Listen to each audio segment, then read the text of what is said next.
All right, let's do more of this crazy show. This is from the Sandman that has a heavy agenda, sure does. But let's check this out. This is where they are summoning a god, basically, all right, through magic. Take a look, and then we're going, yeah, just take a look.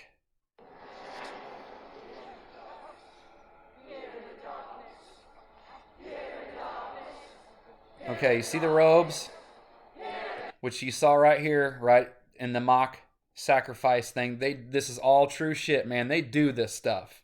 And here they're trying to summon the Sandman. I summon you with poison. I summon you with poison. I summon you with I summon you with pain. pain. I open the way. I open the gate. I open the way, I open the gate, and then out it comes. Okay, now, they don't have this part on YouTube. I can't find it. But later on, so it's right after they summon him, okay? There's a voiceover and starts describing what happens.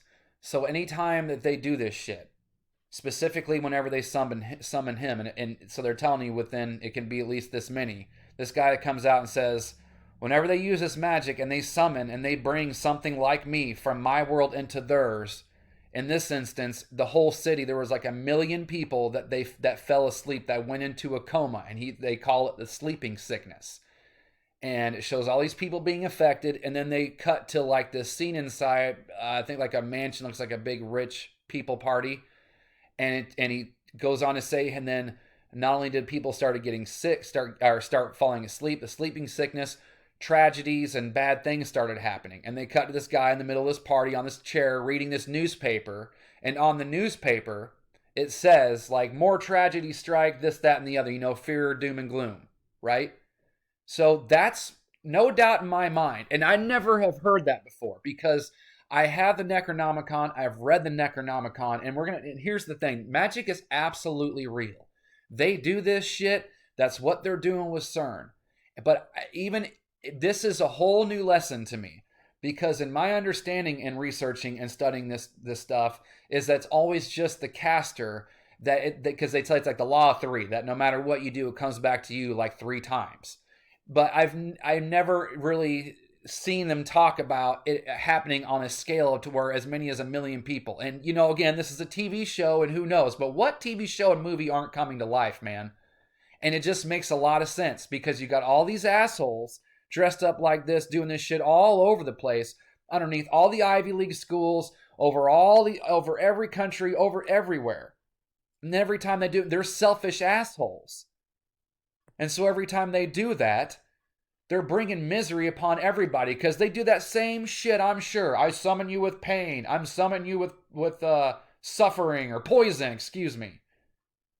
And here's the thing. Reading the Necronomicon, everyone should read that book.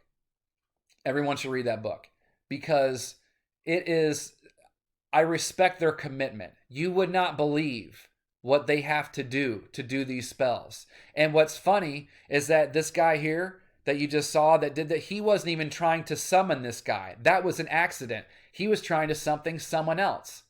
So even by accident in this this show, 1 million people fell asleep, put into a coma, and all these tragedies struck. And that was all a mistake. And that's what the Necronomicon tells you. It's because it shows you the ridiculousness. I could never in 1 million years do this shit, because it's like, you have to do it at a certain time. You have to do it on a certain day. You absolutely have to be dressed up. You have to do these sacrifices. You have to, just like in the movie Army of Darkness, when Bruce Campbell unleashes hell because he doesn't say the words right, same shit. You have to say the words right. And then here's the craziest thing. Sometimes you can't have a window in the room. And if you do have a window, then it has to be facing east. And this, like, some of this is hilarious about the summoning things. They tell you have to be so, and I mean so, dead on with your sacrifice or your offering. Because don't be chintzy, because then if this guy shows up, it's going to be pissed because all it has is an appetizer, and then it's not going to listen to you. But don't feed it too much, because then you'll get Slimer, and then Slimer will do nothing but eat, and then it ain't going to listen to you. So the shit they got to do is unbelievable. And they're doing this crap, man. They sure are. And that's why all these hospitals and all these places are built on specific places. So whenever this terrible energy comes through, and even these church, everything's built on something for a specific reason. And that's why they make magic. They glorify it with Harry Potter. So everybody will think they don't show this side of it, and you think it's just fun little magic tricks or a cool kid story. And then they really hope that the women, because that's what it's really aimed at, is that the feminine will do it, the divine feminine, because and I'm not saying all, but boy, I tell you what, for the last 4 years, I've been doing nothing but watching tarot readers and these supposed divine feminine do their magic, and I tell you what, and you talk to any tarot reader, it's all about love. It's all about the majority of these women doing nothing but taking up this shit so they can A, get a man, or B, do something bad to the man that doesn't want them back no matter how many love spells they put on them. That's the truth. Hate to say it, but that's the truth. But hello, all divine feminine. Everyone's heart is just so cool. That's why these teachings aren't going to resonate with everybody, because this isn't shit for your head. It's for your heart. And some of y'all, like the Quran says, has got such a disease in there that you just can't see anything past your own selfishness and greed.